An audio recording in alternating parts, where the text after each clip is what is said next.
আবারও মাজারের উপর হামলা, মাজার ভাঙচুর। আমি জানি না এই গোত্রের মাজারের প্রতি, অলিয়া উলিয়ার কবরস্থানের প্রতি এদের এত ক্ষোভ কিসের। এরা কি আমাদের দক্ষিণ এশিয়ার ইসলামী প্রচারণা বা ইসলাম প্রচার, আমরা সনাতন থেকে কিভাবে মুসলমান হইলাম, এই দক্ষিণ এশিয়ায় কিভাবে ধর্ম প্রচার হইল, এই ইতিহাস এরা পড়ে কিনা আমার সন্দেহ আছে যথেষ্ট পরিমাণ। সেই তৎকালীন সময় ইয়ামিন, মধ্যপ্রাচ্য, ইরাক, আফগানিস্তান থেকে নিজেদের বংশ, নিজেদের আত্মীয় স্বজন, নিজেদের পরিবার ছেড়ে যে আল্লাহর অলিগণ ইসলাম প্রচার করতে সমস্ত কিছু ত্যাগ করে এদেশে যাত্রা করেছে, সফর করেছে এবং আমাদের কাছে ধর্মের আহ্বান নিয়ে আসছে, এবং আমরা যাদের উছিলায় মুসলমান হলাম, তাদের কবরস্থানটাকে এরা অস্থির করে তুললো। মানে এদের মূল লক্ষ্য কি, এটা আসলে খুবই ব্যাহত। এবং যে যে বিষয়গুলো হচ্ছে, আপনার যে যে সমস্যাগুলোকে সামনে এনে এই ঘটনাগুলো ঘটানো হচ্ছে, এটা কি আদৌ একটা মানে প্রগতিশীল বুদ্ধিমান লোকদের সলিউশনের পথ কিনা? দেখেন, মানে গণ্ড মূর্খতা যাকে বলে, তৌহিদি জনতা। আপনার মাজারে খারাপ কাজ হয়, মাজারে মাদক সেবন হয়, ইসলামের সাথে সাংঘর্ষিক কর্মকাণ্ড হয়, এজন্য মাজার কেন ভাঙতে হবে ভাই? এই জন্য দেশের আইন আছে, কানুন আছে, প্রশাসন আছে। তাদেরকে ভয়ানক মূর্তি পূজারী থেকে যেভাবে মানুষকে, এই দক্ষিণ এশিয়ার মানুষজনকে ইসলামের দিকে ধাবিত করেছে, এখন সেই মুসলমানদেরকে কি সেই কনসাল্ট, সেই আলোচনা করে তাদেরকে কি এটা থেকে দূরে নেওয়া যায় না? সেই আলোচনা করা যায় না?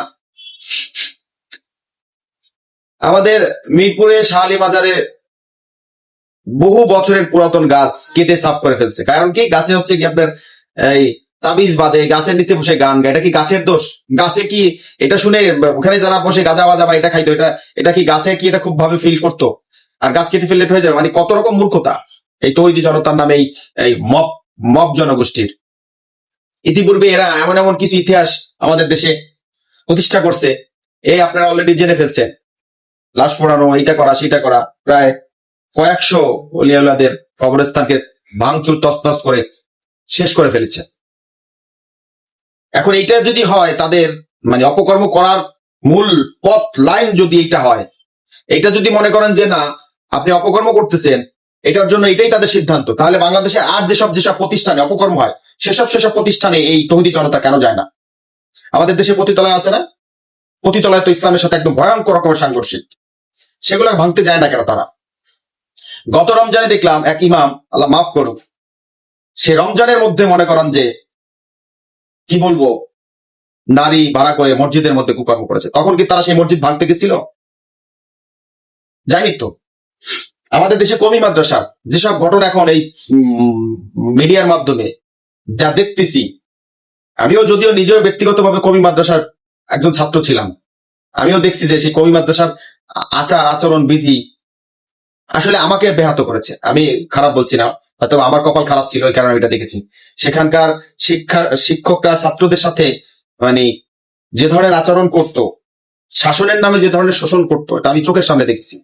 আমি আমার ঘরের পাশ দিয়ে যখন এই গোসলের দিকে আমরা সবাই যাইতাম, সিঁড়ির পাশ দিয়ে আমাদের গোসলের জন্য উপর ওঠা লাগতো, তখন আমি সিঁড়ির পাশে দেখতাম জীবজন্তুর মতন চেইন দিয়া পায়ের মধ্যে শিকল মিকল দিয়া ছাত্রদের আটকায় রাখতো। ঠিক আছে, আর বাকিগুলা নাই বললাম। এখন তো বাকিগুলো আপনারা দেখতেছেন কিভাবে শিক্ষার্থীদের উপরে বলৎকার হচ্ছে, এবং এটার কুফল তো আমরা সেই লূত আলাইহিস সালামের ইতিহাস পড়লেই বুঝতে পারি। হ্যাঁ, এবং সেটা কারা করতেছে? ইসলামী শিক্ষক, কমি মাদ্রাসার শিক্ষকরা। আর ওই মাজারের ওরা তো পাগল ছাগল সব, যা দেখবেন গায়ে ময়লা গন্ধ এইটা সেটা। আর এখানে সুস্থ মস্তিষ্কের মানুষজন এসব করতেছে। তাই তোমরা তৌহিদি জনতা সেই মাদ্রাসা যাও না কেন? মাদ্রাসা ভাঙতে? এগুলো শুনলে খুব খারাপ লাগবে, তাই না? নাকি নির্দিষ্ট কোনো উদ্দেশ্য হাসিলের জন্য এই যে যাদের বদৌলতে বাংলাদেশ, দক্ষিণ এশিয়ার মানুষজন মুসলমান হলো, তাদের উপর তোমাদের একটা ক্ষোভ আছে? কোনটা? তোমরা করলে সবটাই ভালো করো। 90% মুসলমানের দেশে সরকারি অফিস গুলাতে 99% দুর্নীতিগ্রস্ত, 99% সরকারি কর্মকর্তারা ঘুষ খায়। আমি নিজের অবস্থান থেকে দায়িত্ব নিয়ে বললাম 99%, 1% ভালো, এবং তারা অশান্তিতে আছে 99% লোকের কারণে। পকেটে ঘুষের টাকা নিয়ে দৌড় দিয়ে গিয়ে মনে করেন যে সরকারি অফিসে জামাতে নামাজ পড়ে, সেই জামাতের নামাজে দাঁড়ায়, ওইখানে একজন ইমাম থাকে রাখা, সেই ইমামের দায়িত্ব কর্তব্য কি? আর তোমাদের তৌহিদি জনতা যাও, সেখানে যাও। তোমরা এত মনে করো যে এই দেশকে একেবারে শৃঙ্খলায় নিয়ে আসতে চাচ্ছ, যাও সেটা। ইসলাম কি ভাঙচুর, অগ্নি, আগুন, ঠিক আছে, এইটা দিয়ে কি ইসলাম প্রতিষ্ঠা হয়েছিল? আমাদের দেশে কি এটা পৃথিবীতে কি এটা দিয়ে ইসলাম প্রতিষ্ঠা হয়েছিল? হয়েছে? আর যদি এটাই করতে থাকে এই তৌহিদি জনতা, এদেরকে অবশ্যই আইনের শৃঙ্খলা আনতে হবে, নইলে নাস্তিক্যবাদ যারা প্র্যাকটিস করে, ইহুদি যারা আছে, তারা যেভাবে আমাদের ইসলাম ধর্মকে ব্লেম দেয় যে ইসলাম প্রতিষ্ঠা হয়েছে তরবারির উপরে দিয়ে, এটা সেটা, তারা এই কথাকে সত্য হিসাবে প্রমাণ করে ফেলবে এই ধরনের কর্মকাণ্ড চলতে থাকলে। ইভেন এরা ভিন্ন ধর্মী ইহুদিদের সাথে কোন এজেন্ডা বাস্তবায়ন করতেছে কিনা সেটাও খতিয়ে দেখা উচিত। ভালো থাকবেন, সালাম আলাইকুম।